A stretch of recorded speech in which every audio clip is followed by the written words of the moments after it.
charge the affairs in charge of the U.S. mission to Nigeria, David Green, says this is a very exciting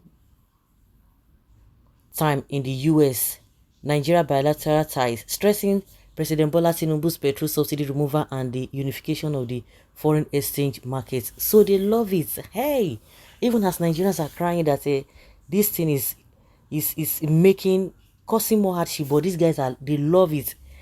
Mr. Green pointed out that the United States remains committed to an enduring partnership with Nigeria centered on our aspirations for shared prosperity and mutual economic growth, the American diplomat stated on Tuesday during a digital press briefing on the Global Diversity Exports Initiative trade mission to South Africa, Ghana, and Nigeria. Just to quickly note that this is a very exciting time in the US-Nigeria bilateral relationship, especially on the economic front, with the Tinubu administration taking and undertaking some of the structural changes that we think will create the foundation of new influxes of US capital investment and increase two-way trade with Nigeria. And we are already seeing a renewed interest by US businesses and investors as well as other international investors, Mr. Green explained. He noted that Nigeria is home to Africa's largest democracy, population and economy.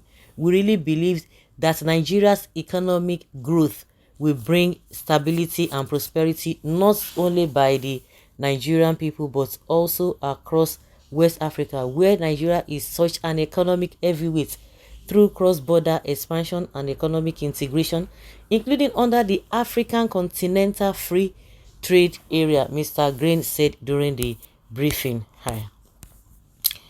Okay. Yes, regarding the war between Ukraine and US as it affects Africans, Mr. Green noted that the American government's Africa policy is about Africa, not about Russia, and the trade vision and under Secretary Lugo's presence here today speaks to the focus that we are putting on our whole of government follow-up to the US-Africa Leaders Summit and our commitment to drive intensified engagement on the economic fronts for the benefits of the people of Africa and our partner nations and for the United States, of course, Mr. Green added. And I think in the Russia context, it's worth mentioning that it is not really clear what Russia is offering in that regard or the kind of commitment it may or may not have made or may not be following up, whereas for us that follow up is really essential. The question of grain sales and movements of grain in the context of the Russia-Ukraine war, the US envoy stressed that it is Russia's withdrawal from the Black Sea Grain Initiative that makes a week before their summits with Africa makes very clear Russia's choice to imperil global food security and price stability to punish Ukraine and at direct detriment to the interests of the people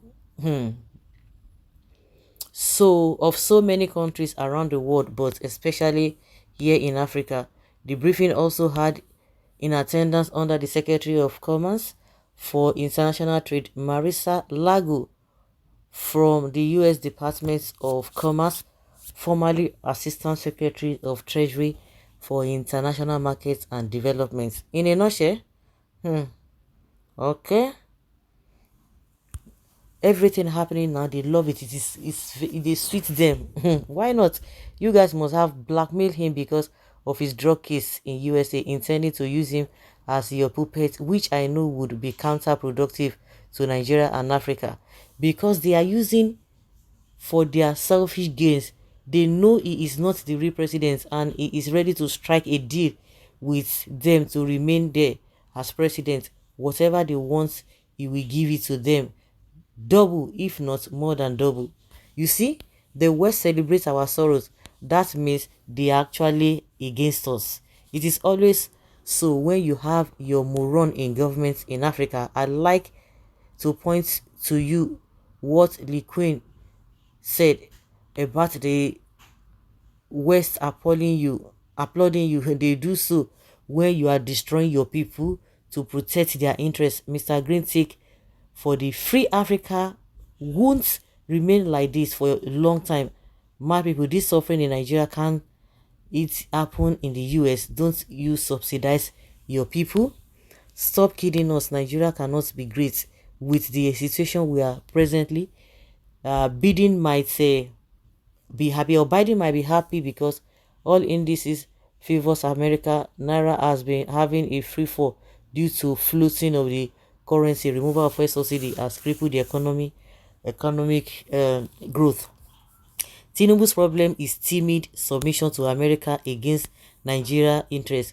When other African countries are enforcing freedom from this colonial manipulation, Tinubu is held captive by his past. America is capitalizing on this weakness to manipulate Nigeria. Don't take away our raw materials. All we want is establishment of factories. We have the market. We don't want portfolio investors. Invest into our natural gas and lithium, then we can see you guys as partner in progress. This time that Nigerians are suffering and dying of hunger and frustration is the time the US is enjoying their bilateral ties with the expense or at the expense of Nigerians. Little wonders why Gaddafi was killed. That was a man who was making life extremely meaningful for his people. Name it, food, shelter, education, jobs. He saw it when he told his people, the West will use you against me, and at the end you will suffer. They did, and now they are suffering. Any African leader who does not spread its wings all over the globe, linking all developed nations for them to compete to seek his favor, is doomed. We must practice political Africanism for Africa unity and survival. This is a terrible one.